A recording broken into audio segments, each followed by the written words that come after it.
Salut à tous, c'est Louitos, j'espère que vous allez bien, en tout cas moi ça va extrêmement bien. Bienvenue aujourd'hui pour cette nouvelle vidéo. Aujourd'hui nous allons parler de la saga Avatar. Cette année est sorti le troisième opus de la licence, Fire and Ashes, film que j'ai eu l'occasion de voir. Je voulais vous faire une petite revue très rapide au début de la vidéo, sans spoiler. Rassurez-vous, tous ceux qui n'ont pas vu le troisième opus, vous pouvez rester sur la vidéo, il n'y aura pas de spoiler dans cette vidéo. Seulement, il y aura des spoilers à partir du 2. C'est-à-dire, le 1 et le 2 seront spoilés. Le 3, vous inquiétez pas, spoiler free, pas de problème. Pourquoi parler de la licence en globalité et pas seulement de un seul film? Tout simplement parce que si je veux vraiment parler d'un film, en particulier de cette licence, ce que je ferai peut-être dans le futur, les films font quand même plus de 3 heures chacun, il est impossible de tout conditionner pour une vidéo de 15-20 minutes. C'est littéralement impossible. Donc cette vidéo, en fait, le sujet que j'ai choisi de traiter, il se base sur beaucoup de critiques qu'a pu recevoir la licence au cours de sa sortie, que ce soit dès le premier opus ou même jusqu'à maintenant. Beaucoup reprochent à la licence en réalité de ne faire qu'une grosse démonstration visuelle et de délaisser complètement l'aspect narratif et avec des scénarios tout de même assez bancals. Alors est-ce que c'est la réalité ou non? Je vous donnerai et vous exprimerai mon avis dans cette vidéo en essayant d'argumenter un maximum, bien évidemment comme d'habitude. Avant que la vidéo commence, je vous invite à aimer la vidéo, à vous abonner à la chaîne, à aller me suivre sur mes différents réseaux sociaux, notamment Instagram, et aussi sur Twitch et TikTok puisque je fais des lives désormais. Les lives sont 100% orientés vers le gaming, je fais tout type de jeu, voilà, c'est du contenu bonus comme je l'avais annoncé dans la vidéo précédente. N'hésitez pas à aller me suivre là-bas, je vous affiche tout ce qu'il faut savoir ici et sinon vous avez bien évidemment dans la description. Et bien évidemment, le principal, n'hésitez pas à aimer cette vidéo, à me dire en commentaire ce que vous pensez de la saga Avatar, mais aussi de la vidéo en elle-même.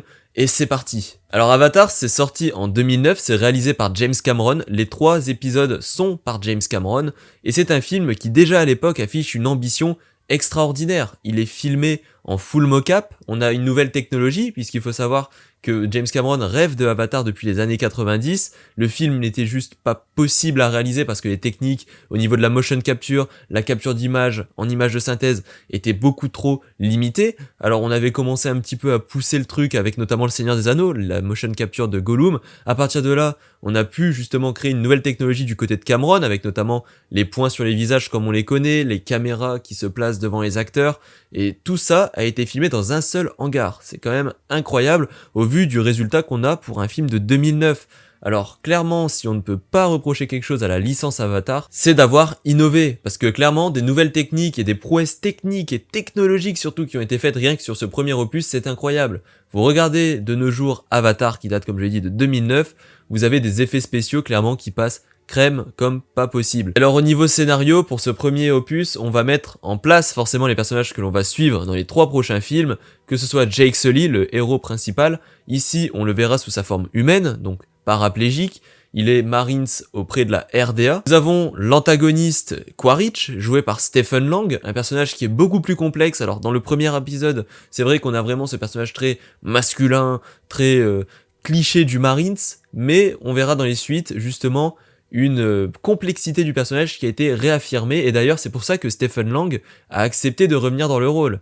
Lui qui disait justement récemment vouloir se détacher de ce rôle très masculin, très viril finalement, et vouloir jouer des personnages plus complexes, justement Quaritch a été écrit de sorte à ce que Stephen Lang puisse exploiter la complexité d'un personnage et pas seulement en une seule teinte. Cependant c'est vrai que dans ce premier film Avatar, on est quand même sur quelque chose d'assez cliché là-dessus. Du côté personnage féminin, nous avons Zoe Saldana qui va incarner Neytiri, qui est une native Na'vi dans ce film, une chasseuse hors pair, une guerrière d'ailleurs. Nous avons aussi Sigourney Weaver, qui jouera Grace, qui est une scientifique qui accompagne la RDA, et dans les suites, que ce soit Way of Water ou Fire and Ashes, elle jouera le rôle de Kiri, qui est une Na'vi qui est née et qui est un clone génétique de sa personne. Alors ce que j'avais bien aimé dans ce premier opus, que j'ai vu d'ailleurs parce que j'avais 7 ans à la sortie de celui-ci, c'est un des premiers films dont j'ai de réels souvenirs, j'avais tout simplement été bluffé à l'époque. Parce que moi il faut savoir, comme vous le savez déjà, depuis le temps que je fais des vidéos, Star Wars était une grande, et toujours d'ailleurs, est une grande licence pour moi, et les films de la prélogie pour moi c'était une claque visuelle, et je trouve que Avatar, en termes de claque visuelle, on est un cran au-dessus bien évidemment parce que là on a quand même franchi un steps comme je l'ai dit, on s'en rend compte surtout à l'âge adulte quand on s'intéresse un petit peu au backstage, aux avancées technologiques, mais il est vrai qu'à l'époque je retrouvais pas de film comme Star Wars qui me faisait transporté dans un nouvel univers tout simplement de science-fiction qui était complètement fait par image de synthèse où je me disais mais cette planète existe. Et vraiment Avatar, je me souviens qu'à ce niveau-là, ça avait été un choc pour moi parce que Pandora pour moi était une vraie planète. Les navis étaient réels, tellement c'était bien fait. Alors maintenant, comme je l'ai dit, c'était en 2009, même si toujours à l'heure actuelle c'est une claque. Bon, et forcément avec l'âge qui arrive, on se rend un peu plus compte des trucages, etc. Heureusement d'ailleurs. Mais je me souviens vraiment qu'à l'époque j'avais été tout simplement stupéfait. J'étais sans voix face à ce film. Et ce que j'avais aimé aussi, c'est justement l'histoire. Parce que c'est vrai que beaucoup, et c'est souvent les détracteurs de la licence, aiment dire que Avatar n'a pas réellement de scénario, que James Cameron en gros fait une démonstration visuelle et technologique certes, mais que dans le fond, ben voilà, il y a la forme mais pas le fond. Pour Avatar premier du nom, je ne suis pas d'accord. Je ne suis pas d'accord parce que je trouve qu'il y a vraiment une belle critique de l'humanité. Malheureusement, il y a eu des scènes coupées, malgré la longueur du film, il y a des scènes coupées où on voit l'état de la Terre, en fait, concrètement. Bon, on est un peu sur, c'est vrai, le film de science-fiction de base, les humains ont exploité la Terre à 200%, donc ils cherchent un nouvel endroit pour vivre. Ici, c'est la planète Pandora, qui est une planète magnifique, qui a des paysages extraordinaires, spectaculaires et surtout uniques, avec sa faune et sa flore. Je trouve que déjà, rien que pour ce premier film, il fallait établir la civilisation des Na'vi, etc. Parce qu'on voit leurs us et coutumes, avec notamment la Grande Mère, tout ce genre de choses, le fait qu'ils font un baptême, tout simplement, à chaque nouveau membre, où ils doivent réussir à dresser une monture, justement. Alors, j'ai pas le nom de l'animal, pour être très honnête, je vous mettrai bien évidemment des illustrations, mais ils doivent réussir, tout simplement, à prouver leur valeur. Et justement, par rapport à l'histoire de Jake Sully dans ce premier épisode, ce que j'ai aimé, c'est que on a vraiment cette partie où il est humain, donc paraplégique, il est limite un peu... Enfin, je vais pas dire qu'il est en dépression, mais en tout cas, il n'est pas à l'aise avec lui-même, et lorsqu'il devient un Na'vi, ça devient un tout autre homme, sauf que il va vouloir, forcément, aller se joindre à la civilisation des Na'vi qui vont pas du tout le prendre d'un bon œil, et ce que j'aime beaucoup, c'est que du coup, Jake Sully, en tant que personne, doit se dépasser, il doit devenir un Na'vi. Et pour le devenir, il va devoir faire beaucoup plus que les autres, parce que les Na'vi, et c'est un peu, je trouve, une certaine métaphore finalement, mais les Na'vi n'acceptent absolument pas les nouveaux membres, et encore moins ceux qui sont hybrides avec des humains. Notamment, ça c'est une thématique qui va rester quand même très très longtemps en place, puisque que ce soit dans le deuxième ou le troisième opus, bah, les enfants de Jake Sully plus tard subiront des moqueries, ou même justement certaines capacités que des Na'vi ont, eh bien en fait les enfants les auront pas spécialement, et au contraire ils auront d'autres capacités que les Na'vi de Pandora n'ont pas eu. Donc c'est vrai que le côté hybride et le fait que les Na'vi ne sont pas très inclusifs justement, c'est vachement mis en avant, que ce soit dans le premier ou dans le deuxième opus. Jake Sully va réussir à se faire respecter et à imposer le respect lorsqu'il va dompter tout simplement le plus grand destrier, celui des guerriers, celui que personne n'arrivait. Et là c'est vrai que on rentre dans autre chose, parce que d'un côté, la RDA permet de symboliser justement la destruction humaine, le fait que, en effet, ils arrivent, ils veulent tout détruire, ils veulent faire en sorte que la planète soit la leur, donc ça implique le massacre des Na'vi, tout ce genre de choses, et au contraire, les Na'vi, on se rend compte que pour une tribu qui est censée être représentée pour des personnes gentilles, au final, on se rend compte que, bah non, ça ne l'est pas tant en réalité, ça reste une tribu très complexe qui, eux, se voient meilleurs que les humains, et d'une certaine manière, ils sont chez eux, ils sont une tribu qui résiste à un envahisseur, mais dans tous les cas, ils ont des comportements en interne qui sont plus que discutables, que ce soit dans ce premier film, le deuxième ou le troisième. Pour le troisième, je ne dirais pas en quoi, mais je pense que ceux qui ont vu le film comprendront certaines scènes, notamment par rapport à Spider, personnage qui sera vachement intéressant d'ailleurs de la licence, mais en tout cas, c'est vrai que les Na'vi ne sont pas le modèle non plus de la grande sympathie. Neytiri d'ailleurs, plusieurs fois, aura des comportements pour moi qui sont quand même assez cruels et très sauvages surtout. Alors c'est vrai que ce premier épisode va mettre du coup au fur et à mesure en grande rivalité le colonel Quaritch et le caporal Jake Sully. Jake Sully qui lui va clairement plus s'identifier aux Na'vi, d'ailleurs à la fin du film il deviendra un Na'vi de manière permanente, mais en tout cas le colonel Quaritch lui on va vraiment avoir l'inverse, lui il veut les détruire, il est là, c'est un Marines, et là comme je l'ai dit dans ce film il n'a absolument aucune nuance dans son discours, et c'est là la faiblesse de ce scénario, c'est qu'en effet les personnages vont juste faire leur fonction, malgré l'établissement d'un bel univers et surtout d'une nouvelle licence, les différents personnages sont issus de stéréotypes qu'on connaît déjà, et n'ont pas de spécificité réelle, à part Jake Sully comme je l'ai dit, mais sinon c'est vrai que dans ce premier opus, c'est très classique, j'ai envie de dire, comme scénario. Pour autant, je n'irai pas jusqu'à dire comme beaucoup que ce premier film n'est qu'une coquille vide. Je ne suis pas d'accord avec cela, et en plus de ça, je trouve que les gens sont assez malhonnêtes sur l'entièreté de la saga. Oui, le visuel y est pour beaucoup, on est d'accord, et c'est vrai que au niveau du scénario, eh bien, des fois, Cameron va préférer le visuel. Cependant, l'histoire du cinéma nous l'a prouvé, beaucoup de films ont révolutionné l'histoire du cinéma juste par leur technicité, pas spécialement par la complexité d'un scénario. C'est parce que maintenant, on attend forcément que tout soit au top, et c'est tant mieux d'ailleurs, ça force les producteurs, les réalisateurs, les scénaristes à aller au bout du bout. Mais c'est vrai que certains films de notre histoire dans le cinéma n'ont pas des scénarios extrêmement, j'ai envie de dire, uniques finalement. Pour autant, ça ne veut pas dire que le scénario est mauvais, et ça ne veut pas dire que le film n'a pas marqué l'histoire. Donc franchement, il y a vraiment un contre-argument là-dessus qui je trouve est super intéressant. Mais pour moi, c'est vrai que ce premier Avatar n'est pas le meilleur. C'est pas du tout le meilleur de la saga. Pour moi, le meilleur, c'est le 2, Way of Water, qui est sorti en 2022. Pourquoi c'est le meilleur? Déjà parce que on a encore poussé plus loin l'image de synthèse. On l'a poussé en vraiment très très très très loin. Sur ça, il n'y a pas de problème. La mocap, ce genre de choses, une nouvelle fois, technologiquement parlant, Way of Water est incroyable. Mais ce que j'ai aimé, c'est que là, les personnages sont complexes. Et là, on peut pas l'enlever. Le scénario est bien unique. Et là, pour moi, on est sur un chef-d'œuvre.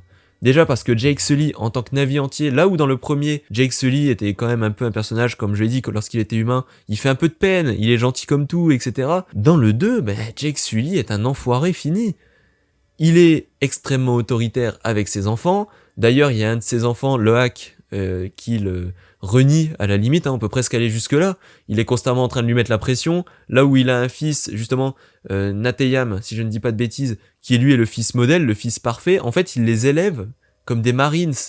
Donc, ils n'ont vraiment aucune réelle liberté, ces enfants. Et c'est vachement couillu, je trouve, de faire ça, parce que dans le premier opus, Jake Sully se trouve, on se dit, ça va être le héros, etc. Au final, bien évidemment qu'il est le héros, mais il n'a pas le comportement typique du héros. Comme je l'ai dit, même envers Neytiri, il est autoritaire. En fait, il agit vraiment comme un énorme patriarche sur sa famille, et il est très très très oppressant, je trouve. Même pour nous spectateurs, il est irritant en fait. On en a un petit peu marre de lui. Et d'un autre côté, Quaritch, qui était ce personnage, comme je l'ai dit, sans nuance, qui était détestable dans le premier opus, on le revoit, puisque à la fin du premier, il se fait en effet tuer par Neytiri lors d'une bataille contre Jake Sully. Cependant, cette fois-ci, il y avait eu un programme qui était fait par la RDA où ils avaient enregistré les différents souvenirs de Quaritch et ils ont pu justement faire un clone de lui en Na'vi.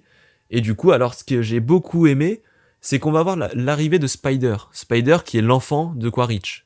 Et en fait, là, forcément, entre le 1 et le 2, il y a eu plusieurs années. Spider est maintenant un jeune adulte / un adolescent très très entamé.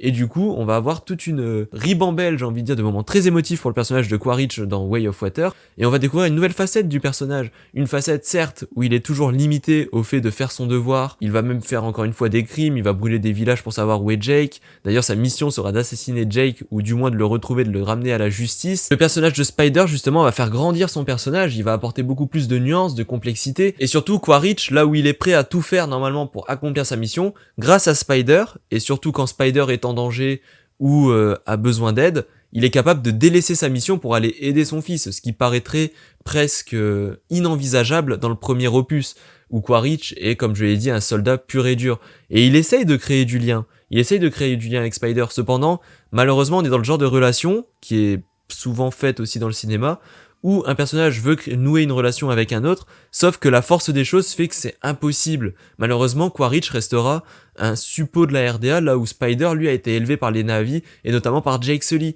Donc forcément, comme Jake Sully est le grand ennemi de Quaritch et vice-versa, les deux ne peuvent pas du tout s'entendre, forcément, ce personnage-là va subir cette écriture. Ce que j'ai aimé aussi dans l'épisode de Way of Water, c'est le personnage de Kiri, qui est donc la fille de Grace, techniquement. Et ce que j'ai aimé, justement, c'est le fait que ce personnage est un personnage qui lui aussi est perdu. Il est perdu. Elle n'arrive pas à trouver qui elle est réellement. Et il y a toute une notion qui sera aussi développée dans le troisième opus de « mais qui suis-je ? Et pourquoi suis-je comme ça ?» Et quelquefois, je trouve ça une nouvelle fois extraordinairement bien fait. Parce que le personnage va être très vite attachant. En plus de ça, elle a une belle relation avec Spider, justement, qui est vachement intéressante aussi, qui est bien développée dans le troisième opus pour le coup aussi. Mais encore une fois, c'est un personnage qui est vraiment intéressant, tout comme Loak qui pour moi est l'avenir de la licence Avatar, même après l'épisode 3, puisque c'est un personnage tout simplement qui est vachement complexe déjà dès son origine. Comme je l'ai dit, il en fait souvent qu'à sa tête, c'est une tête brûlée.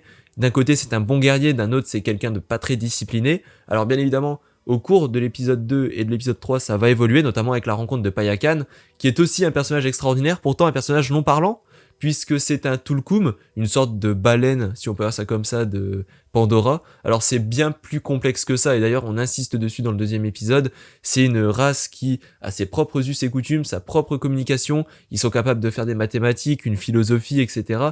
Et d'ailleurs ce que j'ai beaucoup aimé, c'est que l'on voit beaucoup le lien entre le peuple de l'eau et justement ces Tulkun, quelque chose que je trouve vraiment bien, puisque Jake Sully dans le deuxième opus, à cause de la traque de Quaritch, est obligé de quitter la jungle qu'il a connue dans le premier Avatar. Donc on va découvrir vraiment Pandora sous une forme plus balnéaire. C'est vachement intéressant une nouvelle fois, on varie les paysages, des nouvelles races, et surtout James Cameron dans The Way of Water, je trouve qu'il a été hyper ambitieux sur l'intégralité de la chose, puisqu'il va notamment décupler les messages qu'il essaye de faire passer depuis le début, qui sont clairement pro-nature, contre les différentes invasions, etc. Et je trouve que c'est vachement bien fait, et surtout il va vraiment se régaler, c'est dans la réalisation. The Way of Water, vous voyez énormément de plans qui, encore à l'heure actuelle, restent marqués. Quand on voit justement Loak qui tient la nageoire de Payakan, et qu'on les voit par en dessous, avec le soleil juste au-dessus, mais c'est magnifique. C'est un plan qui est magnifique. Et d'ailleurs, moi qui suis fan, comme beaucoup de personnes, j'adore la vie sous-marine dans notre monde. En fait, en voyant ça dans Pandora, avec des créatures qui s'approchent de notre vie sous-marine à nous, mais surtout avec un rendu qui est plus que réaliste, on prend un plaisir fou. Franchement, le plaisir, il est fou.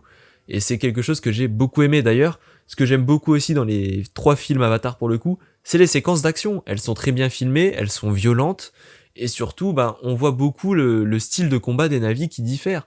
Et ça aussi, c'est vachement sympa, je trouve. Clairement, Avatar apporte plus que des simples refontes visuelles. Maintenant, on va parler un peu de Fire and Ashes. Je vais y être très bref, et surtout, comme je l'ai dit, je ne vais pas spoiler le film. Pour moi, on est sur le plus faible des 3. On est sur le plus faible des 3 parce que, comme ses prédécesseurs, il aura un temps de plus de 3 heures. Et moi, je pars du principe que quand on fait un métrage qui dure plus de 3 heures, c'est qu'on prend le temps de tout bien développer. Et donc, on n'a pas trop l'excuse de faire des facilités scénaristiques. Parce que par exemple, un film de 1h40, 45, ou même 2 heures qui va en faire une ou deux, histoire de faire en sorte que l'histoire avance, je peux le concevoir et ça peut s'excuser. Mais un film de 3h20, même plus, qui vous en fait, alors qu'il a tout le temps de tout développer, bon, clairement, c'est beaucoup moins pardonnable, je trouve. Et Fire and Ashes, malheureusement, va faire usage de facilités scénaristiques par moments qui, pour moi, sont assez dérangeantes, parce qu'elles remettent en question certaines choses qui ont été faites dans les 2 premiers opus, notamment au niveau des humains, littéralement.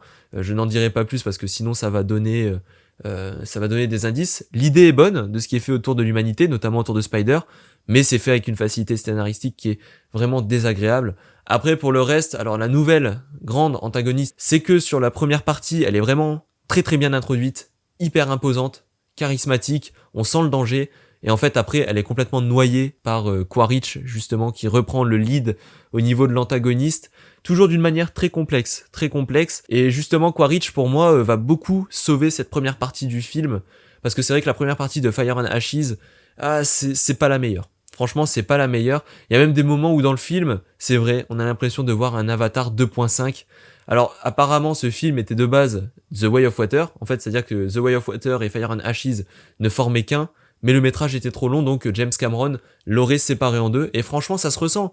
Ça se ressent parce que, comme je l'ai dit, contrairement au 1 et au 2, le 1 au 2, vous changez d'environnement, il y a de la découverte, il y a toujours cet aspect-là dans les 2 premiers épisodes où on découvre de nouveaux endroits. Là, pour le coup, vous allez réellement pas vraiment découvrir de nouvelles choses. Alors, il y a le royaume des cendres, là où est justement Valak et toute sa tribu, mais c'est pas vraiment développé, c'est-à-dire qu'on le voit parce que c'est obligatoire, on doit le montrer, mais on n'a pas ce côté exploration qu'on peut avoir dans Way of Water ou dans le premier Avatar. Aussi, le problème de Fire and Ashes, c'est justement que les intrigues qui sont lancées dans The Way of Water ont du mal à se conclure. Elles ont du mal à se conclure. Alors je sais qu'il y a encore Avatar 4, 5 qui vont sortir, mais tout de même, il y a certaines choses où je pense on prend trop de temps, et d'autres où justement on a trop vite expédié la chose, et ça a vraiment eu un impact négatif sur le film, et heureusement que la dernière heure du film bon, vous êtes sur un enchaînement d'actions qui est extraordinaire. Donc le film, c'est vrai que Fire and Ashes, contrairement aux deux autres où j'ai vraiment trouvé qu'à leur manière, ils avaient progressé, ils avaient fait des choses très bonnes, je trouve que Fire and Ashes, lui, n'innove pas spécialement, parce que déjà, il y a que 3 ans entre The Way of Water et Fire and Ashes, c'est littéralement les mêmes images, je veux dire, il n'y a pas d'amélioration d'image de synthèse ou quoi que ce soit. Niveau scénario, franchement, c'est pour le coup, là, je le reconnais, c'est bancal. C'est bancal, c'est pas bien. Enfin, c'est le film en fait, si vous voulez, c'est un moyen plus. Voilà, c'est moyen plus. C'est pas bien, c'est pas mauvais, c'est moyen plus. C'est assez décevant, on verra bien ce que donnera Avatar 4 et même le 5, mais c'est vrai que le 3, bon, il y a vraiment des choses qui vont faire du bien au récit, notamment le développement de Kiri, aussi le colonel Quaritch, même si pour moi il y a une décision dans le film le concernant qui est plus que discutable, mais en tout cas, il y a des choses vraiment qui viennent sauver le film. Et aussi Jake Sully, enfin, va évoluer, va arrêter d'être comme dans The Way of Water, où c'est un enfoiré fini. Et franchement, c'est assez intéressant, même le peuple de l'eau. Le peuple de l'eau dans Fire and Ashes, bah il est là, voilà, parce que forcément nos protagonistes se sont arrêtés ici dans The Way of Water. Donc c'est encore une fois à cet endroit-là que se passe l'action. Mais il est là où dans le premier, enfin non, plutôt dans le deuxième opus, The Way of Water, le peuple de l'eau, était vachement intéressant puisqu'on découvrait leur culture, leur manière de faire. On voyait comment ils initiaient aussi et intégraient plus facilement d'ailleurs Jake Sully et sa famille que les Na'vi n'avaient intégré, enfin les Na'vi de la forêt avaient intégré à l'époque Jake Sully. Donc franchement c'est vachement intéressant, mais par contre dans Fire and Ashes, on repère vraiment tout ce côté-là. Et comme je l'ai dit, il y a des moments même où je dirais qu'il y a presque du plan par plan. Donc Fire and Ashes, c'est vraiment moyen plus. Voilà, c'est moyen plus. On n'apprend pas non plus justement sur Pandora. Pandora qui en réalité est une planète, certes, mais est un personnage à part entière, je trouve, dans son développement à travers la licence. Et là pour le coup, ben pareil, c'est pas ouf. Franchement, c'est moyen plus. Du coup, en fait, quand vous allez voir votre séance, ben vous n'êtes pas déçu en sortant, mais vous n'êtes pas non plus sur le cul comme vous pouviez l'être pour les 2 premiers épisodes. Donc je dirais, pour prendre le sujet qu'on avait pris au début, Avatar n'est pas simplement non plus une façade, comme certains le disent. Il y a des lacunes scénaristiques, surtout dans ce 3e opus, j'insiste, parce que le 2e opus, des fois je vois des gens qui viennent nous expliquer que le premier opus et le 2e ont le même scénario. C'est faux. Regardez le film, au bout d'un moment, c'est complètement faux. C'est pas du tout les mêmes thématiques. On est sur des personnages qui sont différents, qui ont évolué, qui sont beaucoup plus complexes. Et le 1, lui, est vraiment une bonne introduction. Il y a rien à voir entre les 2 films. Par contre, le 2 et le 3, c'est vrai que c'est...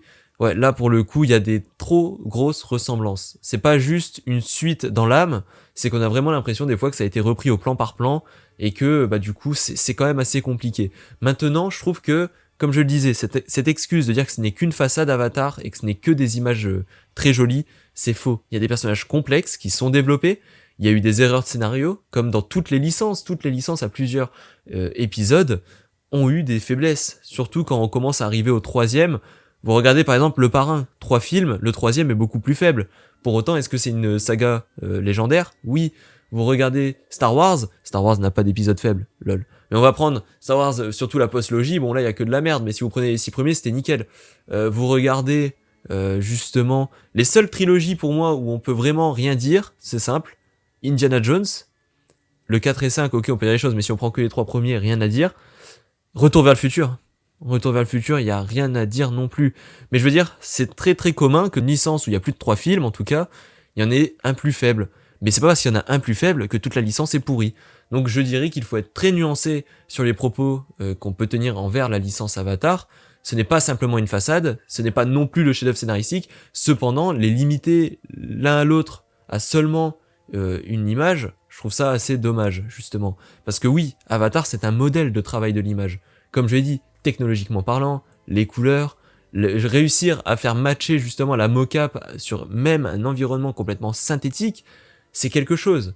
Pour ceux qui étudient l'image, je pense, qui font des études de cinéma ou quoi que ce soit, je pense que Avatar sur ce niveau-là, c'est peut-être le meilleur point, le meilleur élément justement pour apprendre à travailler l'image.